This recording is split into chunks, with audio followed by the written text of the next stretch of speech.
कर्ण सिर्फ दानी नहीं वीर भी था, कुरुक्षेत्र के मैदान का रणधीर भी था।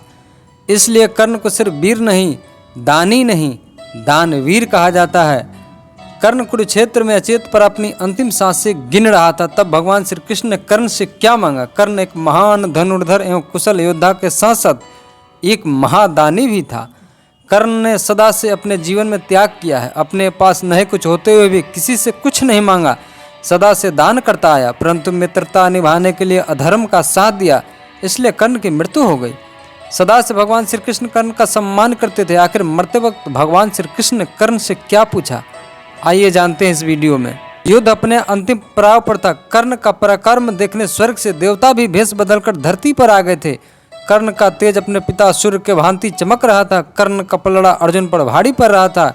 कई बार तो अर्जुन को बचाने के लिए भगवान श्री कृष्ण को बीच में आना पड़ा। युद्ध के बीच में भगवान श्री कृष्ण कर्ण को शाबाशी भी दे रहे थे, परंतु नियति तो हमेशा कर्ण के साथ छल ही करता आया था। अचानक से कर्ण के रथ का पहिया जमीन में धंस गया। गुरु परशुराम का दिया गया ज्ञान भी कर्ण भूल चुके थे। श्री कृष्ण के कहने पर अर्जुन ने निहत्थे कर्ण पर दिव्यास्त्र चलाकर धराशायी कर दिया। कर्ण के धरती में गिरते भगवान श्री कृष्ण को पीड़ा होने लगी। कर्ण भले ही अधर्म के पक्ष में खड़ा था, परंतु सदा ही धर्म के मार्ग पर चला। धरती पर इस तरह कर्ण को परा देख अर्जुन बहुत खुश हुए थे। दुर्योधन को हार से बचाने वाला अंतिम योद्धा भी आज धूल चाट रहा था। अर्जुन कटाक्ष करते हुए बोले, आज देख लिया ना माधव, अर्जुन के गांडीव का प्रहार। आप जिस कर्ण का बड़ाई करते नहीं थकते थे, आज कीड़ा के भांति जमीन पर रेंग रहा है। तब भगवान श्री कृष्ण मुस्कुराते हुए बोले, पार्थ, कर्ण को तुमने नहीं बल्कि उसे अधर्म के साथ देने की सजा मिली है। एवं वह रथ का पहिया धंसते अपने सारे विद्या भूल बैठा था। तुम बार बार यह भूल जाते हो कि तुम्हारा सारथी मैं हूँ और तुम्हारे रथ के ऊपर स्वयं वीर हनुमान विराजमान है। नहीं तो कर्ण तुम्हारे रथ को पाताल लोक भेज देता। कर्ण ने अपना जीवन तुम्हें दान में दिया है पार्थ। कर्ण की दानशीलता को पहचानो। अर्जुन मानने को तैयार नहीं थे। केशव, कर्ण इतना ही परोपकारी रहता तो आज इस हालात में नहीं रहता। भगवान श्री कृष्ण बोले, पार्थ, तुमने कर्ण की दानशीलता पर कभी यकीन ही नहीं रहा था। कर्ण अपने जीवन के अंतिम पड़ाव पर है, फिर भी तुम्हें आज मैं कर्ण की परीक्षा लेकर दिखाता हूँ कि कर्ण इस हालात में भी नहीं चुकना चाहेगा। भगवान श्री कृष्ण और अर्जुन रात्रि पर कर्ण के पास पहुँचते हैं, एक ब्राह्मण का भेष बनाकर। मरणासन कर्ण ने देखा, दो ब्राह्मण मेरे पास पधारे हैं। वह हाथ जोड़कर प्रणाम किया और बोला, हे ब्राह्मण देव, धरती पर अचेत अपनी अंतिम सांसें गिन रहा यह सूत पुत्र कर्ण आपकी किस प्रकार सहायता कर सकता है?